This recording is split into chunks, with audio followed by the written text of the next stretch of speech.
ये जो क्या मामला है और क्या कार्रवाई? पहले तो थैंक यू, आप सब लोग आए हैं। ये जो 7 तारीख को बड़ी एक दुखद घटना सफीदो एरिया में हुई, जहाँ पर एक छोटी सी एक फैक्ट्री नुमा एक जो जगह थी, उसमें जो ये होली के कलर होते हैं, हालांकि होली चली गई थी, जो हमने पता किया है उसमें वो जो बचा हुआ सामान था वो उनकी पैकिंग, जो मोस्टली उसमें महिलाएं थी लगभग 18, तो वो पैकिंग का काम उसमें कर रही थी उस दिन। तो लगभग 11 बजे के जो समय था सुबह का, तब हमारे कंट्रोल रूम में कॉल प्राप्त हुई है कि वहाँ आगजनी हो गई है, आग लग गई है। तो जैसे ही वो सूचना प्राप्त हुई तो सबसे पहले हमारे एसएचओ जो है मौके पे पहुंच गए, एसएचओ सिटी सफीदो, और उनके साथ उनकी टीम और जो अड़ोस पड़ोस के लोग थे, और साथ में एम्बुलेंस को भी बुला लिया गया था। तो उन्होंने वहाँ बचाव कार्य शुरू कर दिया। और इसमें एक विशेष बात ये रही कि लोकल जो लोग थे उनमें से कुछ युवक, उन्होंने बहुत सहयोग किया और वहाँ दीवार को तोड़कर जो अंदर में बेहोशी की हालत में महिलाएं थी उनको निकाला गया। लेकिन बड़ी दुखद बात ये रही कि पहले ही दिन 4 जो महिलाएं थी वो मौके पे ही वो बेसिकली जो हॉस्पिटल में उनको ले जाया गया तो ब्रॉड डेथ उनको डिक्लेयर कर दिया गया। और फिर कल की डेट में 3 और महिलाओं की इसमें मृत्यु हो गई है। ऐसे करके अब तक के जो है 7 महिलाएं मृत हो चुकी हैं। और इसके अलावा लगभग 12 जो महिलाएं और पुरुष मिला के वो अंडर ट्रीटमेंट है पीजीआई में और पानीपत में और हिसार में। तो उनकी हालत जो है उसमें काफी सुधार है, 1-2 और पर्सन को छोड़ के अगर कहें तो। और प्रशासन की तरफ से और सरकार हरियाणा की तरफ से इसमें एक जो हर तरह से जो भी इसमें कमियां कहीं नजर आ रही हैं तो उनको लेके निर्देश दिए गए हैं कि इसमें जांच की जाए अच्छे से। तो उसी अंतराल में हमने जो है मुकदमा इसमें 7 तारीख को ही दर्ज कर दिया था।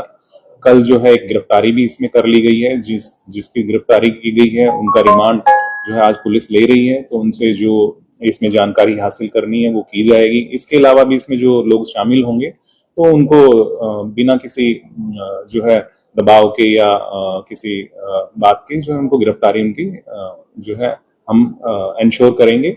और इसमें जहां तक मुकदमे की बात करें तो इसमें हमने स्ट्रिंजेंट सेक्शंस जो बीएनएस के हैं वो लगाए हैं। इसके अलावा एक्सप्लोजिव एक्ट का जो सेक्शन बनता है वो भी लगाया है। और क्योंकि कंप्लेनेंट ने कहा था कि इसमें जो है बाहर से बंद था ये प्रीमाइसिस, उसका ताला लगा हुआ था, तो बॉन्डेड लेबर के सेक्शन भी हमने इसमें इन्वोक किए हैं।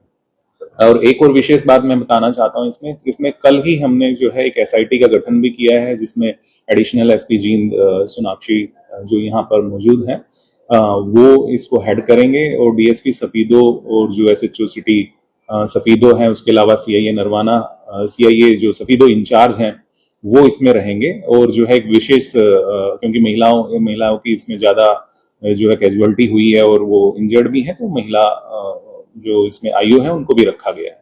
तो फ्यूचर के लिए क्या एहतियात है? एसपी और प्रशासन के साथ कोई ऐसा ऑपरेशन अभियान चलाया जाएगा कहीं इस तरह की? जी बिल्कुल, क्योंकि आमतौर पर आप लोग भी जानते हैं कि ऐसा देखने में आता है कि हर गली मोहल्ले की बात करें तो इस तरह के छोटे छोटे जो मैन्युफैक्चरिंग यूनिट कहिए या असेंबली यूनिट्स कहिए वो देखने को मिलती हैं। तो इसमें जो डीसी महोदय हैं जींद हैं, तो उन्होंने ये बताया कि वो एक कैंपेन इसमें करवाएंगे, पुलिस को भी उसमें साथ लेंगे। और लोगों से भी अपील हमारी भी और उनकी भी यही है कि उनको अगर कोई ऐसी जानकारी उनके संज्ञान में आती है तो उसको प्रशासन के जो भी अंग हैं जिनको भी वो बताना उचित समझे तो वहां बताएं, ताकि समय रहते इसमें कार्रवाई की जाए और ऐसी दुर्घटनाएं हम अपनी जो है हर कोशिश संभव करके जो है उनको टालें। इंसिडेंट हुआ कैसे? ये इंसिडेंट की बात करें तो अब तक जो प्रिलिमिनरी इन्वेस्टिगेशन में जो सामने आता है कि कोई क्योंकि होली चली गई थी तो होली के बाद में जो वहां पे गार्बेज था या जो बचा कुचा जो मटेरियल था उसको ये सारी महिलाएं जो है वो समेटने का काम कर रही थी। तो कोई कलेक्शन एजेंट मैं बोलूंगा कोई अपना व्हीकल लेके वहां आया हुआ था। तो अनऑफिशियली अनवेरिफाइड ये इंफॉर्मेशन मैं बता रहा हूँ कि ऐसा चांसेस है कि हो सकता है वो कोई स्मोकिंग कोई कर रहा हो, कोई बीड़ी सिगरेट, और उसने वहां क्योंकि गेट पे जो हमारी एफएसएल की टीम है, एफएसएल की टीम, तो उन्होंने जो हमें बताया कि जो फायर की शीट बनती है किसी भी फायर के इस तरह के इंसिडेंट में, तो वो जो फायर की शीट है एक साइंटिफिक एविडेंस वो बताती है कि कहाँ पहली जो चिंगारी बोली या इनिशिएशन ऑफ फायर हुआ है वो गेट के पास ही जो मलबा वहां देखने को मिला है वहां पे हुआ है।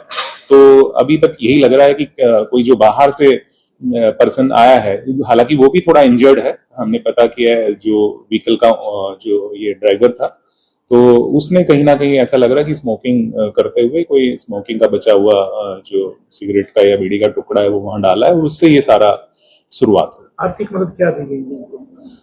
माननीय हरियाणा सीएम की तरफ से 5 लाख रुपए जो है, जो डिसीज्ड हैं उनके लिए अनाउंस हुए हैं, और 2 लाख रुपए जो है, जो जिनको इंजरी हुई है उनके लिए अनाउंस किए गए। इस हादसे में सदा में लोगों ने काफी बचाव किया जी कुछ हुई है, इनकी पहचान हुई है, प्रशासन को कुछ करेगा? जी बिल्कुल, इस बारे में डीसी साहब के साथ मेरी भी चर्चा हुई है, और मैं और डीसी साहब वहां पे गए थे 7 को ही। तो जिन्होंने इसमें सबसे ज्यादा सहयोग किया था एक लड़का जो है सुशील, तो उनको हमने स्वयं उनसे बातचीत करी, और मौका रहते जैसे समय मिलता है तो उनको उचित पुरस्कार के बारे में भी विचार किया जाएगा, ताकि औरों को भी इसमें एक मोटिवेशन मिले। गेट के ताला जो लगा था उसका आपको सामने आया कि भी उसको लगाना था? देखिए, कंप्लेनेंट ने ऐसा बताया है कि गेट पे ताला लगा था, क्योंकि गेट में ताले के 2-3 ऑप्शन थे। तो मेन जो ताला अभी तक अगेन अनवेरिफाइड, ये मैं कहूंगा कि मेन ताला तो लगा हुआ था,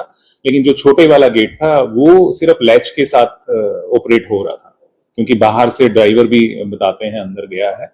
लेकिन अगेन ये इन्वेस्टिगेशन अभी हो रही है, तो इसमें हम वेरीफाई करेंगे।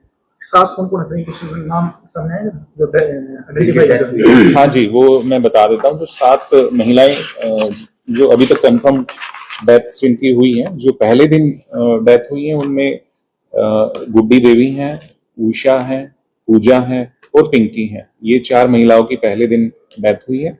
फिर जो कल डेथ हुई है, 2 महिलाएं हैं जो पीजीआई में एडमिट थी, एक सरिता है, दूसरी धनपति है, और जो तीसरी डेथ हुई है पानीपत में जो एडमिट थे, ममता।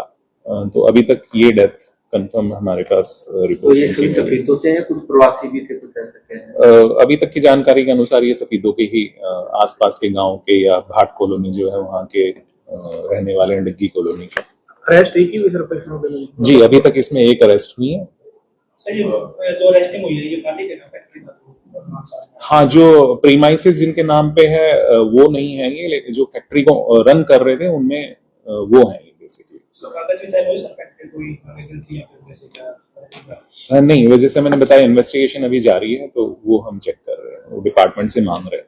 सर, एफआईआर में कुछ ज्यादा लोग नाम दे रहे हैं, अननोन भी है। जी जी बिल्कुल, उनका नाम डिस्क्लोज नहीं करेंगे? एफआईआर में 4 लोग तो बाय नेम है, 1 अननोन है। लेकिन अभी तक की जो इन्वेस्टिगेशन है उसमें 1-2 नाम और हमारे सामने आ रहे हैं कि बेसिकली उनका भी इसमें कुछ रोल निकल के आ रहा है। तो वो समय रहते उम्मीद है कि हम कल तक आपको ये इसके बारे में बता देंगे।